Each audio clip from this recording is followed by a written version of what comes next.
जेव्हा तुला शेती जेव्हा करायची तर शेती कर. शेती जेव्हा नाही आहे आपलं हे झालेलं आहे, बाकीच्या तुम्ही स्वराज्याला मदत कर, स्वराज्यामध्ये सामील व्हा. नाही, स्वराज्याला संरक्षित करा, सैन्यामध्ये भरती. ह्या सगळ्या गोष्टी शिवाजी महाराजांनी त्यांना शिकवल्या, सांगितल्या. शिवाजी महाराजांचा स्वराज्य संकल्पनेचा जो हेतू होता तो नेमका काय होता? तो राजकीय होता की समाजाला एकत्र आणण्याचा एक पुढाकार होता? त्यांनी अखंडपणे प्रत्येकाच्या मनामध्ये ती स्वत्वाची भावना निर्माण केली आणि म्हणून हे स्वराज्य घडलं. नुसतं राज्य म्हटलं तर हे होतं, त्याला स्वत्वाची भावना जर जोडली जाते तेव्हा ते स्वराज्य होतं. शिवाजी महाराजांनी हे केलं. राज्याभिषेकाची इंग्रजी तारीख कुठून आली आणि ती आपण का पाळतोय? म्हणजे 6 जून हा राज्याभिषेक कागदोपत्री सरकारी व्यवहार सगळीकडे आपण मोठ्या उत्साहात 1 जून 6 जून वगैरे आपण सर्व करतो, पण मग मूळ नोंदी नेमकं काय सांगतात? त्याचे काही पुरावे तुम्ही आम्हाला सांगू शकाल का? शिवाजी महाराजांचा राज्याभिषेक ज्या आयगडावरती झाला तिथेच कोरलेला आहे. आजही मोठ्या म्हणजे जगदीश्वराचं जे मंदिर आहे त्याच्यावरती समकालीन शिलालेख आहेत, त्याच्यावरती हा राज्याभिषेकाची तिथी आपल्याला पाहायला मिळते. शाके शत नव बाणभूमी गणानानंद संवत्सरी हे अभ्यासल्यानंतर कळतं छत्रपती शिवाजी महाराजांनी आपला राज्याभिषेक हा हिंदू कालगणनेप्रमाणे तिथीप्रमाणे केला होता. मेल्या विना त्यांची जागा त्यांच्याकडून सुटणार नाही, असं शिवाजी महाराजांचं वाक्य आज्ञापत्र इंग्रजांबद्दल काहीही त्रुटी नसलेली कालगणनामध्ये आपली पंचांग हिंदू कालगणना आहे. शिवाजी महाराजांनी ह्या कालगणनेमध्ये देखील काही त्रुटी आढळू नयेत म्हणून शिवाजी महाराजांच्या राज्याभिषेकानंतर एक कर्णकौस्तुभ नावाचा ग्रंथ रचलेला आहे. नमस्कार मंडळी. शिवाजी महाराज की म्हटलं की जय आपसुकच आपल्या तोंडातून येतं आणि आपल्याला वाटतं की आम्हाला शिवाजी महाराज समजले. शिवाजी महाराज म्हटले की स्वराज्य, स्वाभिमान, पराक्रम ह्या गोष्टी आपसुकच आपल्या समोर येतात आणि एक वीरश्री संचारते. पण इतिहास हा भावनेवरती नाही तर दाखले, पुरावे, दस्तऐवज यावरती आधारलेला असतो. आणि हेच नेमकं कारण ठरतं इतिहासामध्ये दिशाभूल करण्यासाठी. आणि शिवाजी महाराजांचा इतिहास त्याला अपवाद नाहीये. शिवाजी महाराजांच्या इतिहासात असणारा जो संदर्भ, पुरावे या बाबतीत नेहमीच दिशाभूल करण्यात आलेली आहे. मग त्यावेळी त्या लोकांनी त्यांची पोळी भाजण्याचा प्रयत्न केलेला आहे, राजकारण झालेलं आहे, वाद निर्माण झालेले आहे. शिवाजी महाराजांचा जन्म असो किंवा राज्याभिषेक असो, नेहमीच तिथी आणि तारीख यामध्ये वाद निर्माण करण्याचा प्रयत्न अनेक लोकांनी केले. पण यामागचं सत्य काय आहे नेमकं तेच जाणून घेण्याचा आज आपण प्रयत्न करणार आहे. आजचा पॉडकास्ट हा वाद निर्माण करण्यासाठी नसून इतिहास समजून घेण्यासाठी आहे. आणि त्यासाठी आज आपल्यासोबत आहेत पंकज भोसले, इतिहासाचे अभ्यासक, ज्यांनी वेगवेगळ्या दाखल्यांमधून अभ्यास करून समोर आणलेला आहे की महाराजांचा जन्म असेल किंवा राज्याभिषेक असेल, या गोष्टी कशा इंग्रजी तारखेनुसार नसून तिथीनुसारच फार प्रभावी आहेत आणि त्या आपल्याला साजऱ्या केल्या पाहिजेत.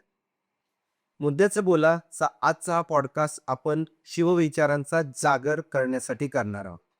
स्वागत करूया आपले आजचे पाहुणे श्री पंकज भोसले. सर नमस्कार आणि सर्वप्रथम तुमचं खूप खूप स्वागत आमच्या मुद्द्याचं बोला या पॉडकास्टमध्ये. धन्यवाद. तुम्ही देखील आम्हाला म्हणजे खरं शिवचरित्राचा जागर आपण प्रत्येकजण करत असतो आणि या पॉडकास्टमध्ये तुम्ही आम्हाला मदत केलं. शिवाजी महाराजांचं कर्तृत्व हे तुम्ही योग्य शब्द वापरला, शिवाजी महाराजांचं कर्तृत्व. शिवाजी महाराज हा आपल्यासाठी नेहमीच एक पिढ्यानपिढ्या एक अभिमानाचा, गर्वाचा, शौर्याचा, पराक्रमाचा आणि स्वराज्याचा एक दिवा तेवत ठेवणारा असा एक विचार आहे आणि असं एक महत्त्वाचं व्यक्तिमत्व छत्रपती शिवाजी महाराज. आजचा आपला विषयच मुळात शिवाजी महाराज आणि त्यांच्या सभोवतालचे जे काही तिथी आणि तारीख यामधला जो गोंधळ आहे याच्या संदर्भात आहे. सुरुवातीलाच मला तुम्हाला हे विचारायचं आहे की शिवाजी महाराजांचा स्वराज्य संकल्पनेचा जो हेतू होता तो नेमका काय होता? तो राजकीय होता की समाजाला एकत्र आणण्याचा एक पुढाकार होता? पहिले म्हणजे छत्रपती शिवाजी महाराज आपण जेव्हा म्हणतो तेव्हा अखंड भारतामध्ये एक राष्ट्रीयत्वाची भावना प्रत्येकामध्ये निर्माण करणारे एक महापुरुष या महाराष्ट्राच्या मातीमध्ये जन्माला आलेत. आणि त्यांनी अखंडपणे प्रत्येकाच्या मनामध्ये ती स्वत्वाची भावना निर्माण केली आणि म्हणून हे स्वराज्य घडले. बघा, अनेक आक्रमक इथे आक्रमण करत आहेत. शिवाजी महाराजांच्या अगोदरचा कालखंड जर पाहिला, जवळजवळ 350 वर्ष भारतावरती अनेक वेगवेगळ्या आक्रमकाने आक्रमक केलं. देवभूमी असलेला हा भारत ह्याचे लचके तोडायला सुरुवात केली. हे तोडत असताना इकडची भूमी पदाक्रांत करून ही मलिन करणं, इकडच्या सगळ्या मंडळींना गुलाम बनवणं, इकडचे जे काही राजे महाराजे होते ते ह्या सगळ्या इस्लामिक सत्ताधीशांचे मांडलिक झाले. इथे स्वत्वाची भावनाच हरवलेली आहे वेळोवेळी. शिवाजी महाराजांचा याच प्रतिकूल परिस्थितीमध्ये जन्म आहे. राईट. आणि आता ह्या हवालदिल झालेल्या प्रत्येक समाजाला ह्याला आपलंसं करायचंय आणि त्याच्यामध्ये स्वराज्याचं बीजारोपण करणं गरजेचं आहे. म्हणून आपल्याला कार्य केलं पाहिजे. मग ही स्वत्वाची भावना, नुसतं राज्य म्हटलं तर हे होतं, त्याला स्वत्वाची भावना जर जोडली जाते तेव्हा ते स्वराज्य होतं. शिवाजी महाराजांनी हे केलं. बालपणापासून त्यांच्यावर ते झालेले संस्कार किंवा त्याच्या वडिलांनी अगदी जिजाऊ मासाहेबांनी ह्या सगळ्या गोष्टी अगोदरच्या कालखंडामध्ये पाहिलेले. तुम्ही शहाजीराजांचं जर पूर्ण आयुष्य पाहिलं तर शहाजीराजांनी अनेक वेगवेगळ्या ह्या इस्लामिक सत्ताधीशांच्या अंमलाखाली असताना कार्य केलेले, स्वतः देखील स्वराज्य उभारणीसाठी प्रयत्न केलेले. आपण त्यांना स्वराज्य संकल्पकच म्हणतो. अगदी यांच्या छत्रपती संभाजी महाराजांच्या एका पत्रामध्ये देखील उल्लेख आहे.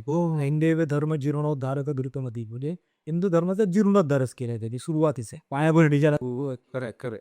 आणि मग शिवाजी महाराजांकडे ते जेव्हा गेले, म्हणजे उदाहरणच पहिलेच एक उदाहरण आहे की अगदी वयाच्या 12व्या 13व्या 14व्या वर्षापर्यंत शिवाजी महाराज जेव्हा विजयनगरचं साम्राज्य तिथे बंगळूर इथे गेलेले, तेव्हा त्यांनी हे समृद्ध असलेलं विजयनगरचं साम्राज्य हे डोळ्यांनी पाहिले की इथे अनेक शिल्पकलांनी सजलेलं हा साम्राज्य आहे. एवढं सुंदर पणे मंदिरं आहे, मोठी मोठी देवालय आहे आणि ह्या सगळ्या समृद्धतेला, आपल्या भारताच्या एक समृद्ध प्रदेशाला इथे अनेक आक्रमकांनी बेचिरा कवटा. आता हे वडिलांनी सांगितलेलं आहे, त्यांना सगळं पाहता येत आहे सगळ्या गोष्टी. आता इथे कुठेतरी बदल घडवावा लागतो. हा बदल शिवाजी महाराजांच्या राजमुद्रेमध्ये आपल्याला पाहायला मिळतं. बघा, शहाजीराजांची राजमुद्रा स्वतःची जी मुद्रा आहे ती फारसीमध्ये, जिजाऊ मासाहेबांची जी आहे ती फारसीमध्ये, छत्रपती शिवाजी महाराजांची जी राजमुद्रा आहे ती देवनागरीमध्ये आहे, लिहिलेली आहे आणि ती संस्कृत व मराठी आहे. प्रतिपश्चंद्र लेखे व वर्धिष्णू विष्णू अदिता साह सुनो शिव सैशा मुद्रा भद्राय आहे राज. मुद्रा भद्राय राज ते जे आहे ना, की हे माझं राज्य जे आहे ते प्रतिपदेच्या चंद्राच्या नंतर पूर्णचंद्र जसा होतो तसं कलाकलाने वाढत ते लोककल्याणकारी होऊन दे. हे त्यांनी त्या आशीर्वचनच घेतलं नाही म्हणत, त्या हातामध्ये ती राजमुद्रा घेऊन, आणि मग त्यांचा कामावर सुरू झाले असं मला. नक्की. म्हणजे हे राज्य हे जनतेचं राज्य आहे आणि ते स्वराज्य आहे. नुसतं राज्य काही कामाचं नव्हतं, हे महाराजांनी ओळखलं होतं आणि त्यातूनच त्यांनी जनतेच्या मनात एक विश्वास निर्माण केला की आपलं सर्वांचं राज्य आहे आणि ते आपण सर्वांनी मिळून उभा केलं पाहिजे, ते माझ्या एकट्याचं नाही आहे. आणि आता शिवाजी महाराजांचा तसा विचार होताच, त्यांना छत्रपती होण्यात पण फार स्वारस्य नव्हतं, रयतेचं राज्य त्यांना उभा करायचं होतं. तुम्ही बोललात की हे राजमुद्रा होती आणि राजमुद्रा बनवली आणि त्यात कसा तो उल्लेख केला, फारसीमधून आपण संस्कृत मराठी भाषेमध्ये ती राजमुद्रा केली. पण नेमकं शिवाजी महाराजांनी कारभार करत असताना, छत्रपती होण्याच्या आधी, हा जो पूर्ण त्यांचा राज्यसत्ता आहे तो स्वाभिमान, कारण की नाही म्हटलं तरी त्यावेळेला पूर्ण म्हणजे शिवाजी महाराज हे लोकशाही नव्हती त्यावेळेला, बरोबर, सरंजामशाहीचे राजे होते. पण त्यावेळेला सुद्धा शिवाजी महाराजांनी कसा कारभार केला, त्यामुळे सर्व जनतेला वाटलं की हे जनतेचं राज्य आहे किंवा एक अभिमान जो म्हणतो स्वराज्याचा अभिमान कसा निर्माण केला शिवाजी महाराज. होय, जेव्हा त्यांना आपल्या वडिलांची जहागी म्हणजे सुपे, पुढे सुपे, इंदापूर हा सगळा लाभ जेव्हा मिळाला, तेव्हा त्यांनी इथे काय पाहिलं? पहिले म्हणजे इथे जो काही सामान्य नागरिक जो आहे, जो शेतकरी आहे, आपण प्रत्येक वेळेला म्हणतो की भारत हा आपला शेतीप्रधान देश आहे. आता हा शेतकरी हवालदिल झालाय. ह्याच्यावरती इथे येणारा प्रत्येक जण भयभीत झालेला आहे. जो राहतोय तो भीतीपोटी राहतोय. आणि इथे गाढवाचा नांगर फिरवलेला आपलं असं त्यांना वहीन जाते. ते पुण्यामध्ये गाढवाचा नांगर फिरवला लागतो आणि आता ह्यांना कुठेतरी संरक्षण देणं गरजेचं आहे. आता हे संरक्षण आपण कसं द्यायला पाहिजे, की ह्यांना नुसतं संरक्षण दिलं तर चालेल का नाही, पण ह्यांना त्या भावना निर्माण होणं गरजेचं आहे, की मला माझं संरक्षण करायचं देखील आहे, माझ्या परिवाराचं करायचं, त्याबरोबर इथे या स्वराज्याचं करायचं आहे. ह्याच्यासाठी मला तयार होणं गरजेचं आहे.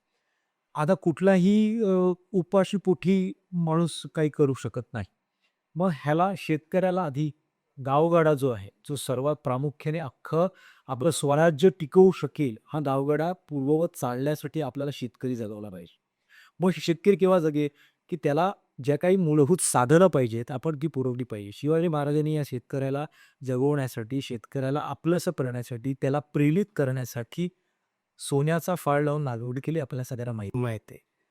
ह्याच्यामुळे काय झालं, सगळ्या समाजाला, तिकडच्या शेतकऱ्यांना, जनतेला वाटायला लागलं, की हे आपलं काहीतरी शिवाजीराजे हे आपलं काहीतरी आपल्यासाठी करतायत.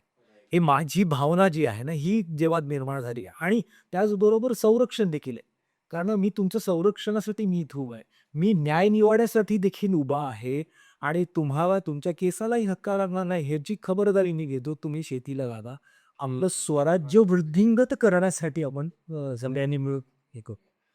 असं करत हळू एक शेतकरी झाला, मग त्याच्याबरोबर गाववाडा चालायला लागला. कारण ते एकदा शेतकरी जगायला लागला, त्याच्याकडे पीक पाणी यायला लागलं. बनले सगळे म्हणजे गावातले 12 बलुतेदार जे आहे, त्याच्याबरोबर काम करत आहे. अख्ख्या गावामध्ये कुंभार असेल, लोहार असेल, सुतार असेल, ही सगळी काम करायला लागली. असं त्यांना रोजगार मिळाला. त्यांच्याकडे धनसंपत्ती आली आणि तो गावगाडा सांभाळला.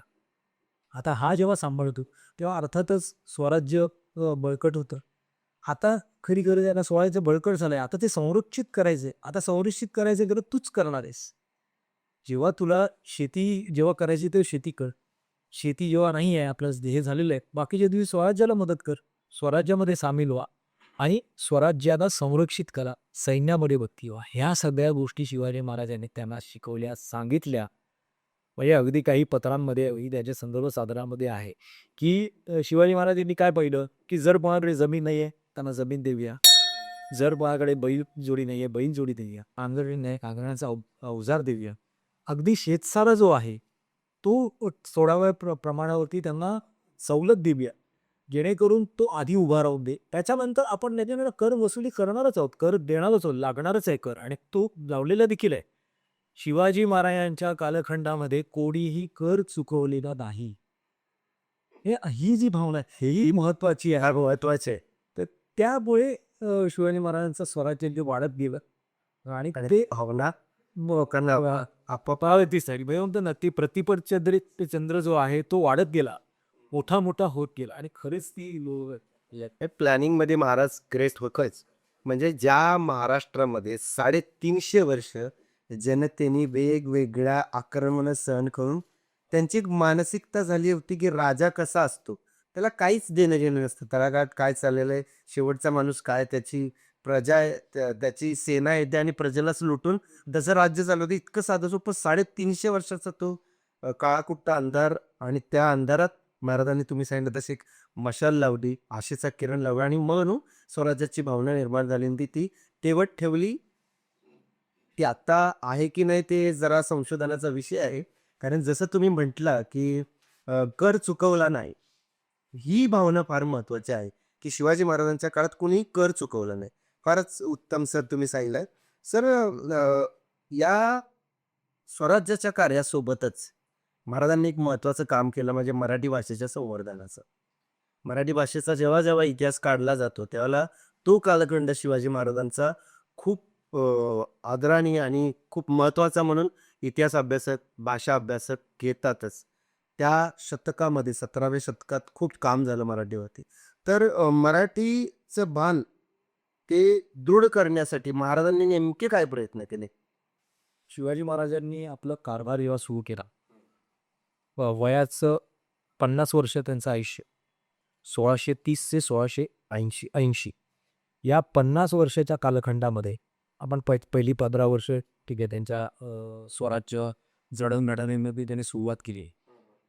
हळूहळू त्यांनी जेव्हा आपलं स्वराज्य वाढतंय, आता आपल्याला हे संरक्षित करता करता आपल्याला आपली मराठी भाषा देखील ही समाजामध्ये या जनमानसांमध्ये रुजू व्हावी ह्याच्यासाठी प्रयत्नशील व्हायला पाहिजे. पहिले म्हणजे काय झालंय, की हे आक्रमक येत आहेत, बाहेरून इस्लामचं आक्रमण आहे.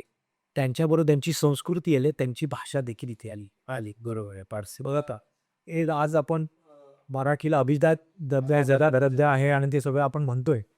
पण खरंच म्हणतोय आणि आहेच. म्हणजे महाराष्ट्राच्या काही भारताच्या कानाकोपऱ्यात देखील मराठी काही प्रमाणात आहे देखील आहे.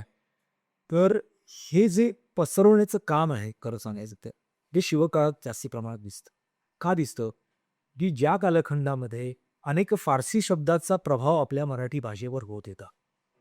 आणि ते असे फारसी शब्द होते जे बदलताच येणार नव्हते. कारण का ते जनसामान्यांपर्यंत पोहोचलेले रोजच्या जीवनामध्ये आजही आपण ते वापरतो काही प्रमाणात देखील आहे. आज बघा इंग्रजांचं आपल्यावरती एवढं राज्य होतं म्हणून आजकाल सर्रास इंग्रजी शब्द बोलले जातात आपल्या याच्यामध्ये बरेच आपल्याला त्याचे मराठी नाव पण माहिती. मराठी नाव. तर शिवकाळामध्ये शिवाजी महाराजांनी हे आधी बघितलं, की माझं अगदी पत्रलेखन शिवाजी महाराजांचं पत्ररूप दर्शन जेव्हा मी जेव्हा संदर्भ साधना मांडते किंवा कुठलाही अभ्यासक म्हणून किंवा एक विद्यार्थी होणं अभ्यासाचा किंवा मला जेव्हा संदर्भ शोधायचा असेल तर तो मी पत्रांमधनं शोधतो. शिवाजी महाराजांची पत्र जेव्हा सांगतात, की राज्याभिषेकाच्या अगोदर शिवाजी महाराजांनी एक हिंदू पंचायतचं सिंहासन स्थापन केलं आणि त्याच्या अगोदरची जी पत्र आहे ती प्रामुख्याने जास्तीत जास्त फारसी शब्दांचा प्रभाव असलेली पत्र आपल्याला पाहिजे. पण आता मला ही फारसी शब्द वगळले पाहिजे, कमी केले पाहिजे यासाठी त्यांनी राजव्यवहार कोशाची निर्मिती केली. मराठी व्यवहार कोश. बघा पत्राचे मायनेच अगदी सांगतात अजरक्त खाणे दाम दौलत फू बैजाली भोरका आणि ही सगळी जी फारसी शब्द आहेत हे काय अनकलनीय आहेत माहिती नाहीत. लोकांना माहिती सवय पडावी त्याच्यावर संस्कार व्हावे ह्याच्यासाठी या सगळ्या इस्लामिक सत्ताधीशांनी ते पत्रव्यवहार त्याच्यामुळे सुरू केला. म्हणजे काही याच्यामध्ये दुभाषिक म्हणजे फारसीमध्ये देखील आणि देवनागरी म्हणजे मोडी लिपी ही आपली सर्वात जुनी लिपी. या लिपीमध्ये पत्रव्यवहार सुरू केला. पण हा पत्रव्यवहार सुरू होताना त्यांनाच वाटलं की हे जो समाज आहे हा शिकतच नाही ही फारसी लिपी. कारण का ती एवढी तळागाळात आहे ओडी लिपीचाच इतिहास जवळ 12व्या शतकापासून येतो. त्यामुळे 12व्या शतकापासून असलेली लिपी ही सगळ्यांच्या घराघरात सर्वसामान्यांपर्यंत होती. शिवाजी महाराजांनी त्यालाच आपलंसं केले, त्याच लिपीला अधिक सुधारित केली आणि लेखन प्रशस्तीच्या माध्यमातून त्याचबरोबर राजव्यवहार कोशाच्या माध्यमातून पत्रांचे मायने देखील बदलले. आता हे पत्रांचे मायने कसे बदलले? स्वस्ती श्री राजाभिषेक शक नल संवत्सर इद्दू वासरे क्षत्रिय कुलावतंस छत्रपती शिवाजी महाराज शिवछत्रपती यांनी तेव्हा इथे सगळंच मराठी शब्दांचा प्रभाव दिसते. या पल्लवावर स्वस्ती श्री या सगळ्या गोष्टी मराठी येतात. आता जेव्हा पत्र जेव्हा वाचतो कोणी म्हणजे जनसामान्य जेव्हा पत्र पसरलं जातं त्यांचे लिखित साधनं जेव्हा पसरली जातात आपोआप ते शब्द त्यांच्या रोजच्या जीवनामध्ये देखील असं घेतात त्या रोजच्या जीवनामध्ये देखील येतात. शिवाजी महाराजांच्या कालखंडामध्ये हेच झालं. त्या कालखंडामध्ये जवळजवळ 1400 शब्द बदलण्यात आले. ते खूप संस्कृत प्रचूर मराठी शब्दांचा वापर झाला आणि हळूहळू पेशवे कालखंडामध्ये अगदी आत्तापर्यंत आपण जे वापरतो ते शिवाजी महाराजांच्या कालखंडामध्ये बदललेले शब्द नंतर ते प्रभावीपणे इथे सगळे वापरायला लागले. सावरकरांनी देखील तेच मोठं काम केलेलं आहे आपल्याला माहिती आहे. तर अशा प्रकारे हा मराठी भाषा त्यांनी दृढ केली. महाराजांचं खूप मोठे योगदान आहे मराठी भाषेमध्ये आणि ते कधीच आपण न विसरू शकण्यासारखं आहे. जसं त्यांनी स्वराज्याच्या सीमा वाढवल्या तसंच संस्कृतीच्या सीमा सुद्धा वाढवल्या, त्या जोपासल्या, त्या जपल्या आणि ती भावना आपल्यात निर्माण केली. हे सुद्धा महाराजांचं मोठं कार्य आहे. फक्त पराक्रम नाही तर ओव्हरऑलच आपला जो संस्कृती संस्कार आहे तो जपण्याचं काम महाराजांनी केले. तुम्ही बऱ्याचशा गोष्टी सांगितल्या की फारसीच्या ऐवजी मराठीसाठी कसं केलं वगैरे वगैरे आणि तुम्ही बोलता बोलता उल्लेख केला राज्याभिषेकाचा. राज्याभिषेक हे सर्वांनाच माहिती आहे शिवाजी महाराजांचा राज्याभिषेक किती मोठा होता, वेगवेगळ्या इंग्रजांनी लिहून ठेवले वगैरे हे सर्व आहे.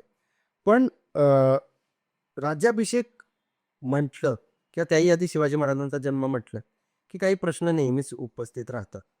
मी जन्माकडे येणार आहे, पण त्याआधी आता राज्याभिषेकाचा विषय निघाला म्हणून मी राज्याभिषेकावरती बोलतोय. राज्याभिषेक ही धार्मिक विधीचाच एक प्रकार होता. त्याचं नियोजन त्या एका मुहूर्तावरती केलं होतं. स्वराज्यामध्ये केलं होतं. त्यावेळेला इंग्रजांची सत्ता नव्हती. इंग्रजी कॅलेंडर भारताच्या भूमीवरती इंग्रज व्यवहार सोडता, त्यांची टीम सोडता कोणाकडेही नव्हतं. मग राज्याभिषेकाची इंग्रजी तारीख कुठून आली आणि ती आपण का पाळतोय? म्हणजे 6 जून हा राज्याभिषेक कागदोपत्री सरकारी व्यवहार सगळीकडे आपण मोठ्या उत्साहात 1च जून, 6 जून वगैरे आपण सर्व करतो. पण मग मूळ नोंदी नेमकं काय सांगतात? त्याचे काही पुरावे तुम्ही आम्हाला सांगू शकाल का? बरेच पुरावे. खरं सांगायचं तर आपण जेव्हा राज्याभिषेक हा ही गोष्ट म्हणतो, की राज्याभिषेक अशी शिवाजी महाराजांच्या जीवनामधली अशी एक घटना आहे, की ज्याच्यामुळे एका ह्याच्यावरती शिक्कामोर्तब झालं, की एक सार्वभौमत्व असलेला राजा आज सिंहासनावरती बसली आहे. स्वराज्याचं अधिष्ठान ज्यांनी हातामध्ये घेतलं आणि मी आता ह्या हिंदू साम्राज्याचा एक राजा म्हणून इथे मी अधिष्ठित आहे, मी बसलेलो आहे. हे शिवाजी महाराजांनी सगळ्या अखंड भारतामध्ये घोषित केलेलं आहे. आता हे करत असताना त्यांनी काय पाहिलं असेल? साहजिकच आहे. आपण आत्ता बघा ना, एक साधारण आपण आपली हिंदू कालगणना जेव्हा पाहतो, तेव्हा आपण काय पाहतो, की आपला आता पाडवा आहे, चैत्र पाडवा आहे. हा नवीन वर्षाचा आपला सुरुवात आहे. 2 वर्षाची सुरुवात आहे. ही 95 वर्ण होते. प्रभू श्रीरामांची जी जन्म हे आहे, तिथी आहे, ती 9मी आहे. 9मीला ती साजरी केली जाते. हो, कृष्ण जन्माष्टमी आहे. अष्टमीला साजरी केली जाते. हिंदू सणांचा जो काही उल्लेख आपण पाहतो किंवा जे काही कालगणना जी पाहतो, हिंदू कालगणना जी आहे, ती इतकी प्रभावी आहे, की प्रत्येक एकतर ती सौर कालगणना आहे. सूर्यावरती आधारित असलेली कालगणना आहे, ती कधीही चुकत नाही. नाही चुकणार. होय, अमावास्येच्या वेळेला अमावास्या येते, पौर्णिमेच्या वेळेलाच पौर्णिमा येते. आणि ही सगळी कालगणना शिवाजी महाराजांना ज्ञात होती, कारण त्या कालखंडामध्ये फक्त आणि फक्त हिंदू कालगणनेचं पंचांगच वापरलं जाई. वेगवेगळ्या काळामध्ये त्याच्याशी सुधारणा झाल्या, कारण का दिवसाचं कालमापन आहे ते सेकंदाने पण बदलतं. पण आपल्या कालगणनेमध्ये बदलत नाही. आपल्याला अधिक मास आपल्याला दिलेलं आहे त्या कालगणनेमध्ये. हे सगळं शिवाजी महाराजांना ज्ञात होतं. आणि म्हणून शिवाजी महाराजांनी ह्याच तिथीचा पुरस्कार केला आणि त्या तिथीप्रमाणे स्वतःचा राज्याभिषेक घडवून आणला. आता ह्याचे संदर्भ साधन आहे. आपल्याला एक संदर्भ साधन हे शिवाजी महाराजांचा राज्याभिषेक ज्या रायगडावरती झाला तिथेच कोरलेलं आहे. आजही मोठ्या म्हणजे जगदीश्वराचं जे मंदिर आहे त्याच्यावरती समकालीन शिलालेख आहेत. त्याच्यावरती हा राज्याभिषेकाची तिथी आपल्याला पाहायला मिळते. बरं. त्या तिथीमध्येच शिवाजी महाराजांनी त्या कालखंडाचा उल्लेख तिथे केलेला आहे. आणि त्या उल्लेखामध्ये ते म्हणत आहे, की वरती श्री गणपते नमः प्रासादो जगदीश्वरस्य जगत्मानंदुन्नया शाके शतनव बाण भूमी गणानानंद संवत्सरे. शतनव म्हणजे 6, 9, बाण म्हणजे 5, भूमी म्हणजे 1, जे शके 1596 अंकाना रोवावतो घेतली उलट वाचायचं तिकडनं. Okay, okay. आनंद नाम संवत्सरे. संवत्सरे हिंदू कालगणनेमध्ये बाकी कुठल्याच कालगणनेमध्ये संवत्सर आपण पाहिलं नाही. आणि हे शिवाजी महाराज काय लिहित आहेत तिथे, की सिंहासने तिष्ठतात, म्हणजे सिंहासनावरती छत्रपती शिवाजी महाराज या दिवशी बसले अशी तिथीचा उल्लेख समकालीन साधन, एकमेव साधन जे तिथे आपल्याला पाहायला मिळतं रायगडावरती, ते आजही तुम्हाला पाहायला. हे अभ्यासल्यानंतर कळतं छत्रपती शिवाजी महाराजांनी आपला राज्याभिषेक हा हिंदू कालगणनेप्रमाणे तिथीप्रमाणे केला होता. आता एवढंच पुरेसं आहे, कारण का मुळात जेव्हा शिवाजी महाराजांच्या रायगडावरती राज्याभिषेक झालाय त्या शिलालेखामध्ये या सगळ्या गोष्टी लिहिल्या. त्याच्याबरोबर बरेच गोष्टी आहेत, म्हणजे त्या रायगडावरती कुठली बांधकामं झाली, कुठल्या कुठल्या त्या बांधकामामध्ये काय काय होतं, म्हणजे वापी, कूप, तडाग, राजगीर, उचिनम, हरमे, ऋतिके, कुंभीगृहे, नरेंद्र सदने आणि मग शेवटी आहे यावत चंद्र दिवाकर सूर्यचंद्र असेपर्यंत ह्या रायगडाची आणि शिवाजी महाराजांची कीर्ती अबाधित राहो असं तो आशीर्वचन घेतलेलं आहे त्या शिलालेखामध्ये. मग हे असलं साधन असताना आपण 6 जून का मानावी? हा पहिला प्रश्न आहे. की आपण जेव्हा पाहतो की तो कालखंड हा हिंदू कालगणनेचा 55चा कालखंड शिवाजी महाराजांनी त्यांच्या पत्रामध्ये जसा वापरला तसा त्यांच्या राज्याभिषेकामध्ये दिसून येतो आणि तो त्यांनी तिथे कोरून ठेवलेला आहे. ते असताना आपण काही जणांमुळे म्हणजे बघा आजही शिवाजी महाराजांचा राज्याभिषेक रायगडावर होतो. मोठ्या तडाख्याला येतो. हा राज्याभिषेक तिथीनुसार गेली अनेक वर्ष म्हणजे अनेक म्हणजे जवळ-जवळ 30 एक वर्ष रायगडावरती मोठ्या उत्साहाने सगळ्या संघटना एकत्र येतात आणि तिथे मोठ्या प्रमाणात फेमस तिथीनुसार साजरा करतात. नंतरच्या कालखंडामध्ये काही जणांना वाटलं, की ह्याला हा मोठा क्राऊड आहे, आपल्याला जरा ग्रॅब करूया आणि तो तारखेनुसार करण्याचा प्रयत्न करूया म्हणून तो तारखेनुसारच झाला. आता काय झालंय, ह्याच्यामध्ये संभ्रम निर्माण झाला, की तारखेनुसार जायचंय की तिथीनुसार जायचंय. पण मी म्हणतोय, जर शिवाजी महाराजांनी प्रत्येकामध्ये स्वत्वाची भावना जर निर्माण केली होती आणि त्याच हिंदू कालगणनेचा आधार जर घेतला होता, तर शिवाजी महाराजांचा राज्याभिषेक हा फक्त आणि फक्त ह्या तिथीनुसारच साजरा झाला पाहिजे. ज्येष्ठ शुद्ध त्रयोदशी 1596 या दिवशी आनंदराम संवत्सरे या दिवशी शिवाजी महाराजांचा राज्याभिषेक झाला होता, असं त्यांच्या पत्रामध्ये म्हणजे आपण शककर्ते शिवराय म्हणतो छत्रपती शिवाजी महाराजांना. एका ठिकाणी आपण शककर्ते म्हणायचं आणि दुसऱ्या ठिकाणी छत्रपती शिवाजी महाराजांचा राज्याभिषेक असू दे, जयंती असू दे, ते आपण ह्याच्यामध्ये साजरी करायची. खरं किती मोठी शोकांतिका आहे की शक शिवाजी महाराज ज्यांनी शक सुरू केलं त्यांच्याच बाबतीत हा सगळा गोंधळ करण्यामागचे कुणाचं काय आहे ते आपण नक्कीच चर्चा करणार आहे. सर, राज्याभिषेकाचा जो आहे विषय 6 जून त्याचप्रमाणे सगळ्यात म्हणजे विचार करण्यासारखा किंवा शोकांतिकेचा विषय आहे शिवाजी महाराजांचा जन्मदिवस. म्हणायला आपण शिवाजी महाराजांचा जन्मदिवस रोज साजरा केला पाहिजे, पण बेभान होऊन अशा गोष्टी करण्यापेक्षा अभ्यास करू, नेमका शिवाजी महाराजांचा जन्म कधी झाला या गोष्टीचा शोध घेऊन त्या दिवशीच शिवजयंती साजरी करणं योग्य, म्हणजे तिथीनुसार, असं बऱ्याच जणांचं मत आहे. नंतरच्या काळात सरकारच्या काही नियमांमुळे आणि सगळ्या गोष्टींमुळे तारीख एक फिक्स झाली, पण तरी मला तुम्हाला विचारायचं की महाराजांची जी जन्मतिथी आहे तो संभ्रम जो निर्माण झालाय, मग त्यावेळेचं जे समकालीन लेखन आहे जसं की कवी परमानंद असतील किंवा जे दे शकावली होती किंवा शिवभारतसारखं ग्रंथ आहे आणि इतर बखरी सुद्धा आहेत, मला वाटतं चिटणीसांची बखर वगैरे अशा बऱ्याचशा गोष्टी आहेत. तिथे नेमका जन्मतिथीचा संदर्भ कसा मिळतो? तुम्ही इतक्या ठामपणे कसं सांगू शकता की ही तिथी आहे? शिवाजी महाराजांचे 2 समकालीन संदर्भ जे त्याच्यामध्ये जन्मतिथीचा उल्लेख स्पष्ट लिहिलेला आहे. फाल्गुन वद्य तृतीया 1551 असा स्पष्ट उल्लेख येतो. आता मी समकालिक का सांगतो, कारण का कवी परमानंद आपल्याला माहिती आहेत जे छत्रपती शिवाजी महाराजांच्या बाललीलांचं वर्णन ज्यांनी पहिल्यांदा केलं आणि त्या बाललीलांवरच आपण शिवली चरित्र मांडत होतो. आता हे मांडत असताना शिवाजी महाराजांची तिथी काय सांगते किंवा त्यांचा जन्म कुठे झाला शिवनेरीला झाला असा याला नाही, पण तो कसा झाला, कुठले ग्रह त्यावेळेला होते आणि तिथी काय होती, त्याच्यामध्ये ते भूपाण प्राण चंद्राद्वय असं ते म्हणताय. समेते शालिवाहने शके संवत्सरे शुक्ले उत्तरायणे असं ते पुढे मांडतायत. आता ह्याच्यामध्ये भू हा बाण प्राण चंद्राद्वय ते उलट मी बघायचे नाही, लंका मावत होतं ते, तर 1551 असं ते येतं.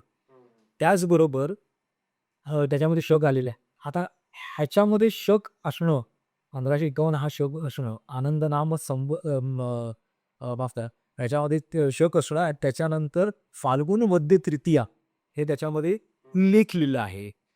हे अध्याय 6व्यामध्ये 6वा जो अध्याय आहे त्याच्यामध्ये 26वा आणि 27व्या श्लोकामध्ये या दोन्ही श्लोकांमध्ये शिवाजी महाराजांची जन्मतिथी आपल्याला कवी परमानंद या शिवभारतम या ग्रंथाने. आता ही समकालीन ग्रंथ आहे.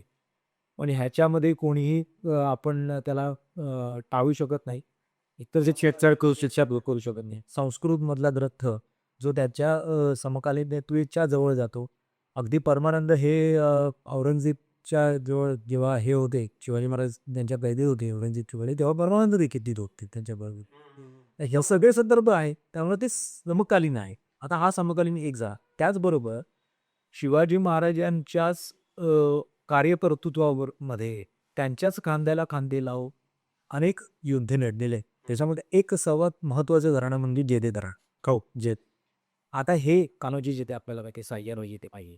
आता हे जेदे घराणं जे आहे त्याची एक जेदे शकावली आहे. त्या जेदे शकावलीमध्ये देखील शिवाजी महाराजांची जन्मतिथी फाल्गुन वद्य तृतीया 1551 असे ते नोंद कर का.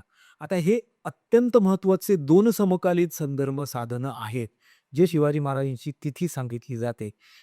आणि ह्याच तिथीवरनं आपण हे सगळे अनुमान लावतो, की फाल्गुन वद्य तृतीया ही शिवाजी महाराजांची जन्मतिथी होती. शिवाजी महाराजांचा मगाशी आपण जेव्हा उल्लेख केला, की शिवाजी महाराजांच्या कालखंडामध्ये इंग्रजी कालगणना अजिबातच होतीच. मग आता नंतरच्या कालखंडामध्ये आपण जेव्हा आता आपण जन्माला आलो आहोत म्हणून आपण आपल्या ह्याच्याप्रमाणे आपण साजरी करतो. पण शिवाजी महाराजांची जर जयंती साजरी करायची झाली, अगदी त्यांचा राज्याभिषेक साजरा करायचा झाला ना किंवा त्यांचं पुण्यस्मरण देखील करायचं झालं, तर ते तिथीनुसारच होतं. व्हावं अशी प्रत्येक सामान्य जनतेची देखील अपेक्षा. पूर्वीच्या भाषणामध्ये म्हणजे मी सांगून एक एक असा कालखंड होता जेव्हा अगोदरच्या काळामध्ये सगळेच जण हे तिथीनुसारच सगळ्या गोष्टी साजरे नाही आपली तेच नाही म्हणजे मी तुम्हाला थांबवतो इथं. अगदी आपल्या आजोबांचं श्राद्ध घालताना घरी कुणाचं श्राद्ध घालताना आजही 2026 मध्ये आपण तिथीनुसार श्राद्ध घालतो. आणि त्याला लिहिलंच आहे ना, पुण्यतिथी असं म्हटलं हे पुढे तिथी येतं. तिथी असं असेल तर तारीख कुठून आली हा अगदी महत्वाचा विचार करण्यासारखा प्रश्न आहे. ते म्हणजे वाद निर्माण करण्याचा प्रश्नच नाहीये, पण स्वतःला विचारण्याचा प्रश्न आहे हा प्रत्येक मराठी माणसानी, की आपल्या घरी कुणाचं श्राद्ध असेल तर ते आपण तिथीनुसार साजरं करतो. लिहिण्यासाठी ती तारीख आहे कागदोपत्रांसाठी, पण आजही 2026 मध्ये सुद्धा तिथीनुसारच श्रद्धांजली किंवा पुण्यतिथी हे केली जाते. मला मुद्दा मी तुम्हाला थांबवलं की मग हा 19 फेब्रुवारीचा फुगा म्हणजे अभ्यासानेच सरकार कोणताही निर्णय घेताना अभ्यासपूर्वक घेतं. यामध्ये कुणाचा दोषही असं नाही, पण ते माहीत असावं आपल्या सर्वांना माहीत असावं म्हणून आम्हाला विचारायचं की मग 19 फेब्रुवारी फाल्गुन वद्य तृतीया ही तिथी अभ्यासात समकालीन इतिहास संशोधकांनी आपल्याही आधी गेल्या 200 वर्षात नोंदवून ठेवलेली असताना मग हे 19 फेब्रुवारी कारण की शिवाजी महाराजांच्या नंतर साधारणतः 100-125 वर्ष गेली. इंग्रजांनी पूर्ण सत्ता 1718 नंतर इंग्रजांची पूर्ण सत्ता आली आणि त्याच्याही नंतर काही काळानंतर ही इंग्रजी कालगणना वगैरे आली. म्हणजे या 100 फार फक्त 200 वर्षातला हा प्रकार आहे. पण नंतरची 150 वर्ष पण मराठीच होतं सर्व. शककर्तेच नुसतं सुरू केलं होतं. मग 19 फेब्रुवारी कधी आले? काय झालंय, की मधल्या काळामध्ये म्हणजे आपण मी एक 2000 किंवा 99-97 या कालखंडामध्ये आत्ताच ते आत्ताच्या ह्याच्यामध्ये सरकारचे काही नियम असतात, की कुठलाही संदर्भ साधनांचा अभ्यास झाला पाहिजे. आता अभ्यासकाने संदर्भ साधनांचा अभ्यास केला. तो अभ्यासक्रम मांडला देखील शास्त्राच्या समोर. पण काही गोष्टी अशा असतात, की त्या दडपून किंवा त्या बाजूला करून काही आपल्या हिताच्या गोष्टी व्हाव्या. म्हणजे उदाहरण मला काही ठिकाणी असं सांगण्यात आलं, की छत्रपती शिवाजी महाराजांना आपल्याला ग्लोबल एरेनावरती घेऊन जायचं असेल तर शिवाजी महाराजांची तिथीऐवजी तारीख हे करावी. मला मी इथून थोडंसं थांबवतो तुम्हाला. जो माणूस एवढा मोठा आहे त्याला तुम्ही काय नेणार आहे? हा श्रेष्ठ आहे माझा. छत्रपती शिवाजी महाराजांच्या अनेक इतिहास अभ्यास जे आहेत किंवा आपण जी संदर्भ साधनं जी म्हणतो किंवा जी चरित्र लिहिले ते अगदी बाहेरच्या देशामधल्या लोक मंडळी लिहिले, पोर्तुगीजांनी लिहिले, फ्रेंचांनी लिहिली आहे.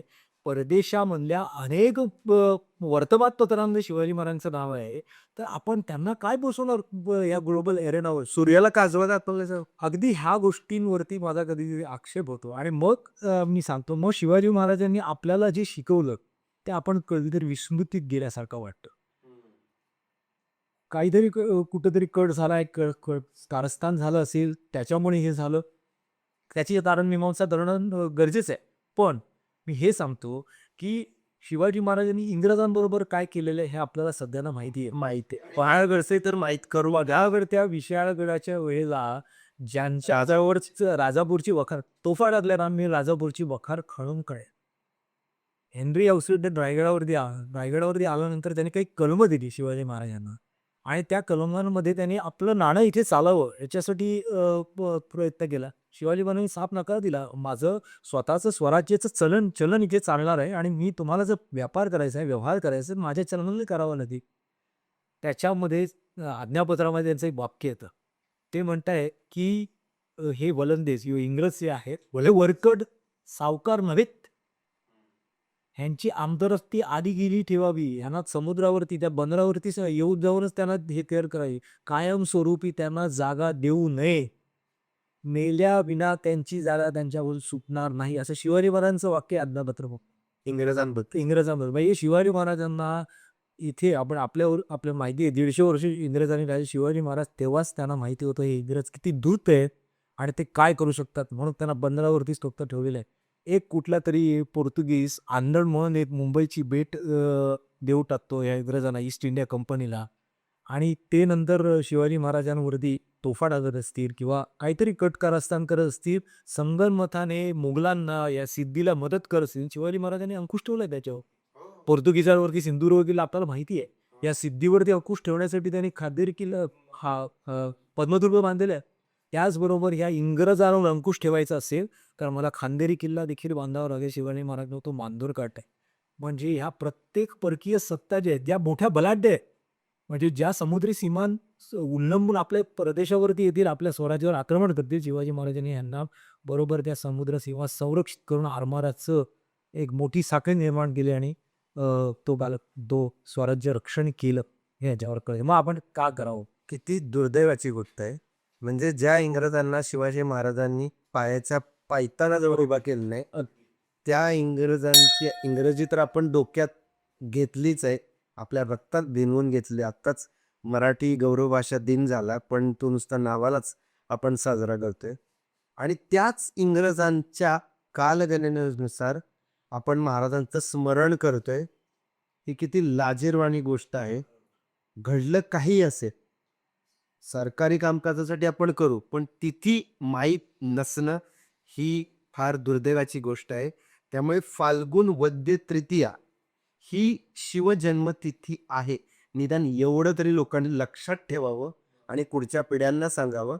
आणि शिवाजी महाराजांना ग्लोबल करण्याचा हा जो काय तो म्हणजे डावपेच सांगितला जातोय, तो किती बालिश आहे खरंच. हे नक्कीच म्हणजे हे माहीत झाल्यावरच किळसवाणं वाटतंय की सूर्याला तुम्ही काय काजवा दाखवणार आहे, हे असं आहे. असं हे सगळं बोलताना आपण इंग्रजांच्या विषयी बोलू, महाराजांचा तो दूरदृष्टी वगैरे बोललो, पण तरीही एक गोष्ट जी आली त्यामुळे हा फेब्रुवारी जानेवारी ह्या गोष्टी आल्या. मुळात हे 12 महिन्याचं कॅलेंडरच जबरदस्ती, म्हणजे जसं मी नुकतंच वाचलं की जुलै आणि ऑगस्ट हे 2 नावाचे काही जे राजे होते त्यांनी जबरदस्ती करून 10 वर्षाचं कॅलेंडर 10 महिन्याचं कॅलेंडर 12 महिने केलं. आणि मग त्याच्यामध्ये फेब्रुवारीला 28च दिवस आले वगैरे. हे जे म्हणजे जबरदस्ती केलेलं याला जॉर्जियन कालगणना असं म्हणून संबोधलं जातं. ग्रेगोरियन.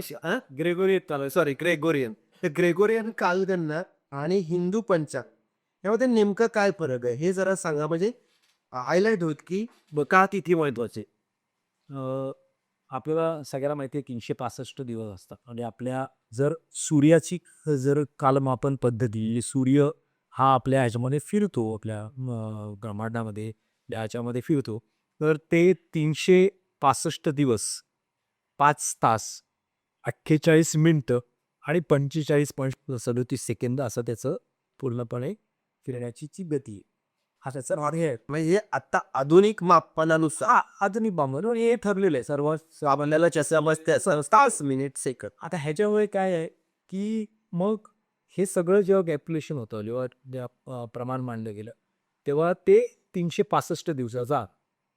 आता 365 दिवसामध्ये जुलियन जो होता, जुलियस सीझर, जुलियस सीझर जो होता त्याने ही कालगणना त्याप्रमाणे आखली आणि ती कालगणनामध्ये 365 दिवस व्हायला पाहिजे. आता 365 दिवसांमध्ये देखील मागे पुढे व्हायला लागले दिवस. मग त्याच्यामध्ये लीप इयर हा ॲड व्हायला लागला, की ज्या दिवशी आपला एक दिवस वाढतो म्हणजे आपण फेब्रुवारीमध्ये 29 दिवस 4 वर्षांनी तो येतो. हे कालमापन पद्धती ढोबळ मनाने की सुरुवात आहे. ठराविक दिवसानंतर तो फरक पडायला लागला. कारण का पुढचा जो आहे जे आपण जे 48 मिनिटं आणि जे सेकंदाचा आहे तो तो वाढत, वाढत, वाढत सगळा साचत, साचत 1 दिवसाचा, 2 दिवसाचा वाढत, वाढत 10 दिवसाचा फरक झाला. मग ते अ, जवळ-जवळ 1752 च्या आसपास जो त्यांचा ईस्टर संडे यायचा. जो ईस्टर संडे त्यांचा जो इक्विनॉक्सला त्यांनी म्हटलेलं आहे, की तो ईस्टर संडे तर संडेला आला नाही. आता तो संडेला आला नाही म्हणून त्यांना आता हे 10 दिवस वगळावे लागले. आणि हे 10 दिवस म्हणून तो ग्रेगरी जो आहे, जो त्यांचा धर्मगुरू जो होता, पोप ग्रेगरी, त्यांनी मग हे 10 दिवस बोलून ॲडजस्टमेंट केली आणि 1752 आणि मग तो 1752 मध्ये तो ॲडजस्टमेंट करून ते 10 दिवस वगळून त्या दिवशी जी तारीख होती म्हणजे आपण जर संदर्भ काढला तर म्हणजे इक्विनॉक्स सुरुवातीला जो आहे इक्विनॉक्स 1582 पर्यंत 10 दिवस वाढलेले होते. हां. यामुळे वसंत संपत जो आहे म्हणजे त्याला स्प्रिंग त्यांच्या म्हणण्याप्रमाणे स्प्रिंग इक्विनॉक्स त्यात ज्याच्या जो ईस्टर संडे ठरवला जातो त्याच्यामध्ये तुटिया झाल्या. मग ह्या पोप ग्रेगरीने 1582 मध्ये ऑक्टोबरमध्ये 10 दिवस कमी केले. बघा आता हे 10 दिवस कमी झाले त्यामुळे काय झालं की 5 ऑक्टोबर 5ला म्हणजे ऑक्टोबर 5ला त्याने थेट 10 दिवस पुढे करून त्याने 15 ऑक्टोबर करून डायरेक्ट वेळ आली बघू चला ॲडजस्टमेंट झाली आजपासून 15 ऑक्टोबर केव्हा त्याने ते जाहीर केली. म्हणून त्याला ग्रेगोरियन कालगणना म्हणतात. अगो तो टार्गियन त्याने केलं त्याने असं तो ग्रेगोरियन आहे तो पोप ग्रेगोरियन आणि हे आता ह्याच्यामध्ये काय आहे की 2 प्रकारचे पंथ आहेत आपल्याला माहिती आहे. म्हणजे जे ख्रिश्चन कम्युनिटीमध्ये ख्रिस्ती कम्युनिटी 2 एक तर रोमन कॅथलिक आहे आणि एक प्रोटेस्टियन आहे. हां. आता ही जी मंडळी आहे जी पोप ग्रेगोरियन ही रोमन कॅथलिक आहे. त्याच्यामध्ये इटली असे, पोर्तुगाल असे ही सगळी मंडळी त्यांनी ती कालगणना लगेच आपल्या रोजच्या व्यवहारामध्ये सुरू केली लगेच. आता इंग्रज जे आहेत ते प्रोटेस्टियन आहे. त्यांना वाटलं नाही आपण आता लगेच नाही काय नाही आपल्याला घ्यायचंच नाही. नंतर त्यांच्या कालखंडामध्ये देखील हे प्रॉब्लेम व्हायला लागला. कारण का जग पुढे चाललंय आणि हे मागेच आहेत. त्या कालखंडाने ॲडजस्ट नाही होत आहे. मग जवळजवळ 1752 मध्ये मी मगाशी सांगितलं 1752 मध्ये त्यांना देखील ते ॲडजस्टमेंट करावी लागली. तोपर्यंत 10 नाही 11 दिवस पुढे गेले होते. एक दिवस आणखी अजून पुढे गेला कारण का इतकी वर्ष गेली 100 वर्ष पुढे गेली 200 जवळ 1752 170 वर्ष गेली एवढी 80 वर्ष. तर ह्या सगळ्याचं ॲडजस्टमेंट 11 दिवसांचं झालं. मग त्यांनी 19 मध्ये साधारण बरोबर 1752 मध्ये एक तारीख ठरवली आणि या तारखेला आजपासून आम्ही ही पोप ग्रेगरीने केलेली जी कालगणना आहे ती आता आम्ही आमच्या व्यवहारामध्ये आणतो. मग त्यांनी घेतली आता ही ॲडजस्टमेंट केलेली तारीख योग्य की छत्रपती शिवाजी महाराजांच्या कालखंडामधली हिंदू कालगणना योग्य म्हणजे हा संभ्रम निर्माण करणारी आजही आपण म्हणतो की एक साधं उदाहरण देऊ आपली मकर संक्रांती आपल्याला माहिती आहे एक साधारण आपल्या बालपणी म्हणा 13च्या आसपास यायची 13च्या आता ती 14ला येते. एक दी जरा पुढे सरकी बरेच वर्ष तर ही जो फरक आहे ना हा वाढत जाणार आहे पुढच्या कालखंडात 10 वर्षांनी 50 वर्षांनी 100 वर्ष 15ला पण येऊ शकते 15ला पण येते सुद्धा 15ला. हे का आहे कारण का आपली कालगणना प्रमाणे आपण बरोबर आहोत त्यांच्या कालगणनेला मॅच नाही होते ती कारण आपल्या कालगणनेप्रमाणे आपली सौर्य आणि त्याचबरोबर चंद्राची पण आहे कारण का आपल्याला अमावस्या पौर्णिमा देखील आपल्याला चंद्राबरोबर मॅच करावी लागते. त्याच्यावरतीच आपली देखील कालगणना खरं सांगायचं कालगणनेचा एक वेगळा सत्र होऊ शकतो उत्सव मोठं आहे पण अचूक आणि म्हणजे त्याच्यामध्ये देखील काहीही त्रुटी नसलेली कालगणना म्हणजे आपली पंचांग हिंदू कालगणना आहे. शिवाजी महाराजांनी ह्या कालगणनेमध्ये देखील काही त्रुटी आढळून नयेत म्हणून शिवाजी महाराजांच्या राज्याभिषेकानंतर एक कर्णकौस्तुभ नावाचा ग्रंथ रचलेला आहे. हे कोण माहिती? आणि तो कोणी लिहिला? तो कृष्ण दैवज्ञ नावाचं जे अरे बरोबर त्यांनी तो लिहिलेला आहे. आणि त्याच्यामध्ये ते मांडतायत की मला ही कालगणना अचूक प्रमाणे म्हणजे लोकांना जर सणसूद साजरे करायचे असतील, आपल्या व्रतवैकल्य करायचे, जे काही करायचं आहे ते योग्य रीतीने पंचांगाप्रमाणे करायचं, त्याच्यामध्ये देखील त्रुटी आढळू नये याच्यासाठी त्या कालखंडामध्ये शिवाजी महाराजांनी का करू ठेवलेलं आहे.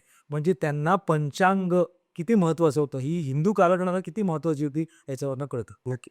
शिवाजी महाराजांसाठी हिंदू कालगणना किती महत्वाची होती हे म्हणजे अ, समजलं नाही आपल्याला, हे आपल्यासाठी फार दुर्दैवाची गोष्ट आहे. आणि सर तुम्ही खूप योग्य पद्धतीने आणि पुराव्यानिशी सांगितलं त्याबद्दल तर तुमचे खूप खूप आभार. मला एक वेगळा प्रश्न विचारायचा आहे, कदाचित त्याचं उत्तर मला कसं आहे की हे सगळं आपण डिस्कस केलं, ग्रेगोरियन हिंदू पंचांग, मग नेमकी ही जी तिथी आहे वद्य तृतीया, फाल्गुन वद्य तृतीया ही तिथी असं कोणतं वर्ष होतं की त्या दिवशी ती 19 फेब्रुवारीला आली होती? असं कुठलं तरी वर्ष असेल आणि म्हणून 19 फेब्रुवारी घेतली का? नाही का हां, ह्याच्यामध्ये अभ्यास तर का म्हणजे जेव्हा केव्हाही हा प्रमाण मांडला गेला. शालेय फेब्रुवारी ह्याचा फाल्गुन वद्य तृतीया. तेव्हा विचारण्यात आलं, की ही फाल्गुन वद्य तृतीया जी आहे, ती केव्हा मांडण्यात आली किंवा केव्हा आली आहे कालगणनेनुसार. आताच्या इंग्रजी कालगणना किती 19 फेब्रुवारी. मग ठीक आहे. मग शासनाने ठरवलं हे 19 फेब्रुवारी आहे. हां. तर मग 19 फेब्रुवारी ठीक आहे. मग 19 फेब्रुवारीला शासकीय सुट्टी डिक्लेअर. पण तेव्हा हा अभ्यास झाला नाही, की आपण 19 फेब्रुवारी जर डिक्लेअर करतो आहोत, तर ते अजूनही संभ्रम आहे. मी हे पण सांगतो, की ती ग्रेगरियन आहे का जुलियन आहे? हे पण लोकांना माहिती नाही. आहे की नाही? जर ग्रेगोरियन असेल हो, right, right, right, right, right. तर ती किती अमेरिका समजते. ज्युलियन असेल तर ती किती असेल? म्हणजे समजा जो ज्युलियन प्रमाणे गेला, आता आम्ही 19 तारीख पकडतोय. जर ज्युलियन प्रमाणे गेलं तर ती 11 दिवस पुरे करावे लागतील आपल्याला. मार्चमध्ये जाईल. हो, ती 1 मार्चच्या आहे. आसपास येईल. आणि जर हे ह्या सगळ्या गोष्टी आहेत. व हा संभ्रम आणि हे जे काही कॅल्क्युलेशन आहे, हे जे गणित आहे, ते बरोबर आहे का? हे आपल्याला विचारलं पाहिजे. प्रत्येक अभ्यासकांना विचारलं पाहिजे. आणि हे जे आहेत सगळे संशोधक आहेत, अभ्यासक आहेत. त्यांनी हे मत जेव्हा मांडतात, ते मला वाटतं शासनाने देखील ग्राह्य धरलं पाहिजे, पहिले म्हणजे. कारण का त्यांनी प्रमाणभूत अशी प्रमाणं दिलेली आहेत आणि त्याच्यावरूनच तिथी मला वाटतं प्रस्थापित व्हावी आणि शासकीय ह्याच्यामध्ये ती यावी. म्हणजे अगदी आज म्हणतोय ना आपण सगळीकडे तारखेनुसार होतोय. सुट्टी देखील तारखेनुसार मिळते. मग छत्रपती शिवाजी महाराजांच्या ह्या जन्मतिथीला ती सुट्टी का नाही मिळावी? त्या दिवशी मिळेल. आज आपण गुढीपाडव्याला सुट्टी देतात की नाही? ती काय तारीख बघून दिली जात नाही, की तिथी बघूनच दिली जाते. ॲडजस्टमेंट आहे मग ती त्यांना बघावीच लागते तिथी. दिवाळीची सुट्टी देखील त्याचप्रमाणे द्यावी सरच द्यावी लागते. मग तारखेची सुट्टी किंवा नोटिफिकेशन ती जे काय असेल, शासकीय जे जे आहे समजा आपण म्हणत असू, छत्रपती शिवाजी महाराज आज प्रत्येक पक्षाचे, मी असं म्हणतो सगळे प्रत्येक पक्षाचे सर्वांचे, सगळ्यांचेच म्हणजे जे काय असतील आपण आद्य दैवत मानतो छत्रपती शिवाजी महाराजांना.